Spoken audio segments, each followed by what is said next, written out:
Hey y'all, it's Natasha Marie with the Not So Christian and Me Show, and I am here today. We have a beautiful, wonderful guest here in the studio today, Miss Taqwanna. Get your credit, life, facelift, all of that good stuff. Clark is here in the studio with me, y'all. I'm gonna give her a big old hand clap here. Thank you. Welcome, Miss Taqwanna Clark. Y'all, everybody's out here getting facelifts, butt lifts, breast implant lifts, but today we're going to talk about credit lifts. Okay, there are so many things that you can do with good credit. Good credit is so important. It can ruin your life. It can make your life. And so I have Miss Taqwanna Clark. She's a guru at it, and we're going to talk about it today. And hopefully we can help somebody out there today. Miss Taqwanna Clark, how did all of this get your credit lift and all that good stuff get started?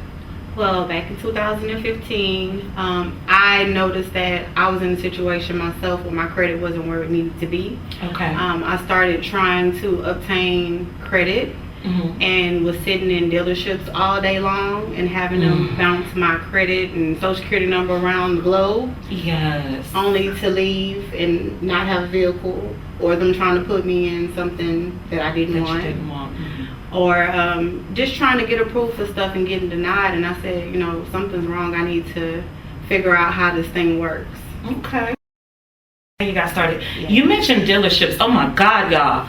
I can't stand them dealerships. Y'all stay away. Let's really talk about that, because it took several years for like 19 inquiries to come off of my credit due to a dealership. And it's a lot of things that we don't know, we don't realize when we go to those dealerships, that they don't care about your credit. They are running your credit through the ringer just to try to get you approved. They just want to sell. That's all they're concerned about. And when I did finally get my credit to where it was good, and I was able to go to my credit union and get them to cut me a check, and that's when you put yourself in that position to haggle. I know this car right here is $30,000, but guess what? I only want to pay $23 for it. What you got? I got the check. Do you want it or not? Because I'll take my check somewhere else. It puts you in a position to win, to pay a lower interest rate. My interest rate was like 1.99. Oh my gosh, that is awesome. It hit different. And that's important too, interest rates. Yes. I wish I would have learned all these things, guys, like 20 years ago. So I'm so happy that we have you here, Ms. Clark, so we can educate our viewers and our listeners on credit and understanding trade line ratios and understanding inquiries and understanding interest rates, because even with bad credit, you might be able to get some things, but you're going to pay double the price on getting those things. So true. So can we talk about that? Okay, so one of the main things that I would advise for them to do is to pull their credit and see what's going on with it. A lot of people don't even, half of the consultations I do, hey, when's the last time you looked at your credit? 3-4 years ago? I mean, they have identity theft that's out here rampant, so it's very important. And you can go to www.annualcreditreport.com and pull your credit report for free. It won't have the score on it, but it'll at least let you know what's reporting positive, what's reporting negative. So the most important thing is to know where you stand, to know, hey, what's my credit situation and where am I trying to go? Step number 1. Step number 2, once you identify, hey, these are some derogatory accounts, or hey, these accounts are outdated, then you want to start challenging them. You want to start writing those credit bureaus and finding out, what do I need to do to be able to articulate to them why this is not reporting correctly. You know, they have guidelines that they need to follow from the Fair Credit Reporting Act. You as a consumer, you have rights to challenge anything on your credit report that's not reporting correctly. Inaccuracies, anything that's outdated. Items can only stay on your credit report for 7 years. Now, if you have certain kinds of bankruptcies, like a Chapter 14, it can stay on for 10. Inquiries are only supposed to be on there for 2 years. So if anything's on your credit report that does not look right, even if that, let's say your name is, like my name is Taqwanna, people have a tendency to want to put a U behind my Q. My mom spelled my name QW, not QU. So if you see something on your credit report and they got your name spelled wrong, no. Because believe me, when you start going and underwriting, trying to get a house, they're going to say, hey, why is your name spelled incorrectly right here? What's going on with that? And it'll hold you up from getting in your house. So make sure all that personal information is correct. That is awesome. Now, you did mention pulling reports. Let's talk about the bureaus, because a lot of people don't realize there are 3 different credit bureaus. So when you're fighting and disputing, you're going to have to do that with TransUnion, Equifax, and Experian. Correct. Okay, awesome. So what is the first step? So I pulled my report, I've got it. Now I have Equifax, Experian, and TransUnion. I see the people, how do I dispute it? Okay, so when you see all these items reporting to which credit bureau it is, they will all automatically have their mailing information listed. They'll have an option for you to dispute online, and they also will have a fax number in some cases where you can actually just fax in your disputes to them. So you have options to go about getting it disputed.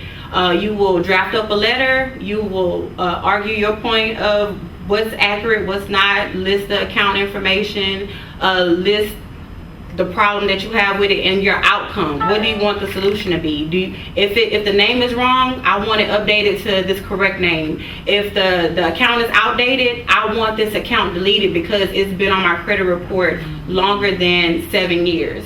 So you just want to very specifically articulate what you want this outcome to be in order for it to happen. So once you do that, then what's the timeline? So I sent out my letters. Now I'm disputing. So I'm sure there's like a time that they have to get back to me and all that good stuff. So how does that process work? Okay, so I'm so glad you asked that. Yes. So the timeline in the past has been 30 to 45 days to get an update or to get a letter back. Baby, these credit bureaus are taking full advantage of COVID. They've been extended an extra 14 days or so to be able to respond. Some of them don't even send you a letter and let you know the outcome. So to keep an additional credit monitoring product in place, you know, whatever people use. I use Identity IQ. Some people use my Score IQ. Some people use my FICO. But with that being said, they have additional time now because of COVID. So where it was 30 to 45 days, now add 14 days onto that. And it kind of puts the consumer in a disadvantageous position because now it gives them a longer time to get to that person that's the creditor, the debt collector, and have them verify it. That 30 days, they have a lot of clients, they might not get to it and it'll come off. But by them having that extra 14 days, now they can say, oh yeah, it's verified, that does belong to this person, keep it on there. So it's kind of changing the game a little bit. But if you get with somebody that knows what they're doing, they know how to get around that. And then the statute of limitations you said was 7 years. Y'all, that's Bible too. We are the Not So Christian and Me show, but we know that Bible. That rule came from the Bible. Because God said after 7 years, let that be void. So now we're putting that here. Baby, you better speak. So after 7 years, you said it's supposed to be voided. So now I've written this credit bureau. It's 10 years. They still have that stuff on my credit. What's my next step if they don't take it off once I write them? If they don't take it off, you write them a more aggressive letter. Okay. A lot of people, they look at like the date the account opened. That's not the date they go on. You have to be very careful. The date that they go on is the last date of payment. So you know how those credit bureau people, the debt collectors will call you and you talk on the phone with them and you commit to paying something? Yeah. You just shot yourself in the foot because it starts that clock over from that last date of payment. So the account could have been from 2010, but you done had a call with them, or the consumers had a call with them last week and committed to a payment. Now you started your clock over because they go on the last date of payment for the 7 years to start, and a lot of people don't know that. Okay, y'all, so make sure you are paying attention to that last date of payment, because you don't want to give them any more extra time than what is really, really needed. So true. I also want to talk, as we're talking credit, scores are important, but also the bulk that's on your credit is important. I heard you mention buying a home earlier, and I know I had an experience years ago where my husband and I tried to buy a home. Well, my credit score was great. It was in the high 700s. Yes. His was in the low 6s, but the lender wanted to go with him as the main writer of the home because they said my debt to income ratio, I had too much debt. Yes. How important is it? I did not understand that. I was very upset. I was like, wait a minute. My score here, his is here, and you're saying that he's better because he had like hardly anything on his credit. And I had all these credit cards, everything's Gucci, but I had too much debt. So can we talk about that debt to income ratio? Let's talk about that debt, because the first leg of the race, if we were to break this down in like track terms, you coming out the gate, that's the first leg of the race with the credit scores, and you got your credit scores where they need. But when you pass off that baton to that second person that's going to bring it in, that's your DTI, that's your debt to income ratio. So they want to know that the amount of accounts that are reported on your credit file, be it your credit cards, your revolving credit, or your installment accounts like your student loans, or any other things that you may be paying on that report to your credit report, they want to know it's at a certain percentage, where they feel like if we add this additional, a house is an asset, but at the same time, it's going to be a payment that you have to pay. Will you be able to maintain this payment along with all the other payments that you have? And what a lot of people don't realize is with the student loans, even if it's in deferment, even if you don't have to pay on it because of the COVID situation, they still factor in 1%. I think for COVID they scaled it back to 0.5%, but they factor in 0.5% of each student loan you have, and then they factor that into your DTI. So it is kind of a catch-22. It is. I was so confused, y'all. This credit thing can be pretty confusing. So we've kind of dug in a little bit about the bureaus, about scores, about debt to income ratio. What exactly do you do, and how can you help our listeners out here?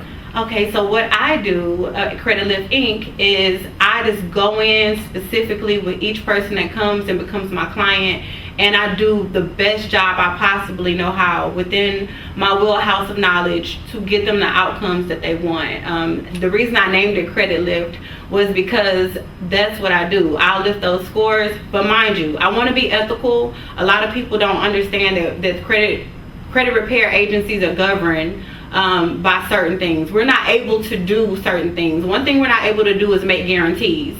If you call any credit repair company or individual who does credit repair and they say, oh girl, yeah, 30 days, I'll get this off, I guarantee, they're doing something I don't have no business doing.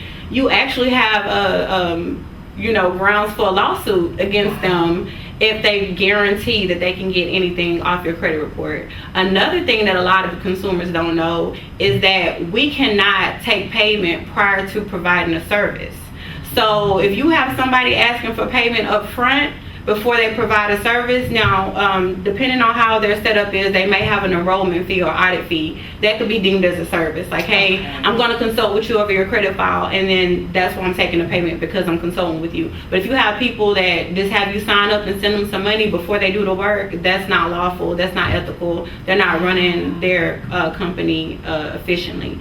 Also in Texas, you have to have a bond. You have to be bonded and licensed with the state, so that if a consumer feels like, hey, this person's not doing what we outlined in our client contract, you can then put in a complaint with that bond and see if you have any grounds for restitution of the money that you've paid. So don't just feel like, oh, they didn't do the job. You have rights. You can do what you need to do. And I mention that because a lot of bad apples are just getting into this credit repair industry. They're taking people's money, and when I'm trying to retain a customer or client, they've had this bad experience, and now they don't trust us as an industry. And we can make a significant difference in a client's life, but if now they don't trust us, then it's inhibiting them to continue to stay in their situation.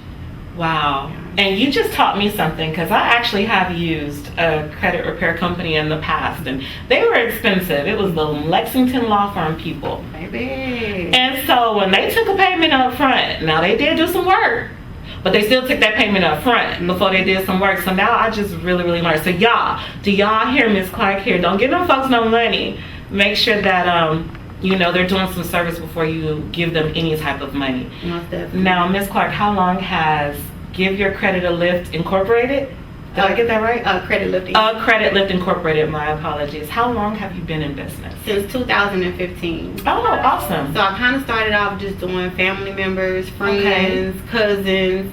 Once I got, you know, saw the results from my own credit file that I did and how much of a difference it made. I went from moving, staying in an apartment to living in a house. I went from catching Metro, what Eve said, the number 2 bus. I was on that bus line, and you know, I mean, you could drive somewhere 30 minutes, the bus line, you're going to be on that bad boy for 2.5 hours. You know, so hours. It hit different to go and see the significant change. And then I was able to get a job because they did a credit, they pulled my credit for a job. Oh my goodness. And it's a higher paying job.